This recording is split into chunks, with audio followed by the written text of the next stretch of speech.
Jemaah calon haji asal Kabupaten Takalar Selasa pagi telah memasuki Asrama Haji Sudiang Makassar untuk menjalani masa karantina selama sehari sebelum diberangkatkan ke Arab Saudi.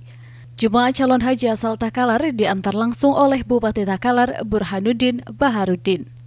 Jemaah haji asal Kabupaten Takalar terdiri dari 208 jamaah yang tergabung dalam kloter 11 bersama jamaah dari Kabupaten Sinjai sebanyak 116 dan 126 dari Kota Makassar.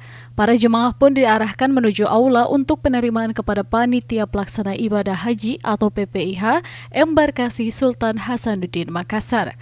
Ini kloter berapa? Kloter 11 gabungan dari Sinjai, Takalar dengan Makassar. Ini pertama gelombang kedua. Ini sudah gelombang kedua? Gelombang kedua, jadi jamaah dari Makassar langsung ke Jeddah. Kalau kemarin itu kan dari ke Madinah, ini ke Jeddah, Makassar Jeddah pertama. Ini dari Takalar berapa orang? Dari Takalar 210 ditambah dengan Sinjai 116 yang selebihnya dari Makassar. Tercatat 4.500 jemaah calon haji asal Embarkasi Makassar telah diberangkatkan ke Jeddah dan telah berada di Tanah Suci untuk menjalani rangkaian ibadah haji. Fajar Alwi, Fajar TV.